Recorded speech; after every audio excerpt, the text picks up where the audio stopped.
Eliana Bokertov. Bonjour Daniel. Alors, de qui allons-nous parler ce matin ? Eh bien, aujourd'hui, c'est la date de naissance en date hébraïque, c'est-à-dire en Adar, du Rav Yehoshua Neuwirth, si ça vous dit quelque chose, qui a été qui était d'abord un élève très proche du Rav Auerbach, qui est surtout la personne qui a réalisé le Rav Shlomo Zalman Auerbach. Voilà. Et qui a réalisé le Shmirat Shabbat Keilchata, livre de 2 volumes qui peut être qui a fait une certaine révolution dans l'étude des Ilchot de Shabbat, de la Halachat Shabbat, et donc c'est de lui dont nous allons parler ce matin. Alors il est né à Berlin, en Allemagne, puisque son père était un rabbin de communauté allemande, et puis juste après la nuit de cristal, il va voyager en Belgique, il va faire partie des Kindertransport, vous savez, ces transports, ces convois d'enfants qui étaient envoyés en fait en dehors de l'Allemagne. Ses parents vont le rejoindre en 1939, ils vont s'installer à Amsterdam, aux Pays-Bas, et malheureusement, rebelote, comme on dit. Et donc, ils vont se cacher pendant toute la période de la guerre. Ils seront soutenus par la résistance locale qui va donc les aider. Alors, il faut dire que c'est assez intéressant parce que pendant toute cette période, eh bien, le petit Neuwirth n'avait pas beaucoup de livres sur lui. Il n'avait que le Mishnah Brura sur Shabbat. Ah oui. Et donc, ça peut expliquer, pourquoi est-ce que il va tellement se passionner pour ce sujet. Et en 1946, il va faire son alia de façon illégale. Il sera d'ailleurs mis dans le camp d'Athlite, ce célèbre camp d'Athlite. Et un peu plus tard, il sera libéré et il va aller à Jérusalem où il va être accepté à la célèbre yeshiva Kol Torah, où il va venir très proche de Rabbi Shlomo Zalman Auerbach. Et puis un peu plus tard, eh bien, il va commencer donc à rédiger ce livre de Ilchot Shabbat. Alors la particularité de ce livre de Shmirat Shabbat Keilchata, c'est la façon dont c'est organisé. Oui.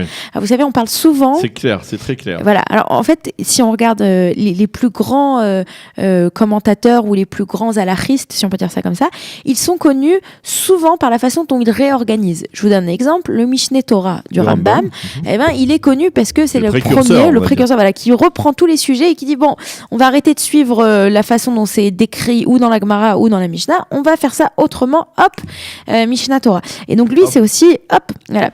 Et c'est exactement comme ça que ça s'est passé. Ouais. Et donc lui aussi, il a eu cette idée. Il va aussi s'installer, il habitera pas loin de son Rav, donc à Beit Vegan.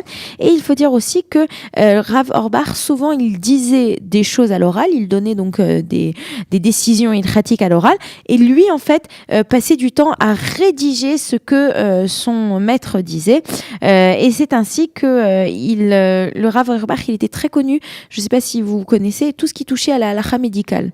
C'est peut-être parce qu'ils n'étaient pas très loin de Shaare Tzedek, mais donc il y a toutes ces questions-là, et donc c'est le Rav Neuwirth en fait qui a rédigé énormément de ces questions et de ces réponses. Et il faut dire que donc c'était un expert en halakha juive, en éthique médicale, et jusqu'aujourd'hui on utilise souvent ces réponses pour répondre à des questions de mort cérébrale, d'euthanasie, de sida, de tout ce qui touche qui touche au monde génétique. Et je vais juste terminer par dire que c'est grâce à ces innovations halachiques qu'on a cette lampe de Shabbat, vous savez, qui est tellement pratique, voilà. Eh bien, c'est grâce à lui. Donc, on le remercie, ce Rav Neuwirth, qui, en fait, a découvert sa passion pour Shabbat parce qu'il a passé toute la guerre avec un seul livre, le Mishnah Brura de Shabbat. C'est intéressant de savoir que ça venait de ça, effectivement, c'est pas mal.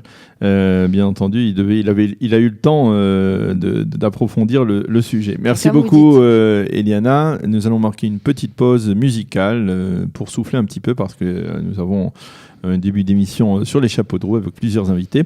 Et ensuite, on se retrouve avec Avi Pazner pour parler de la crise entre Israël et la Pologne.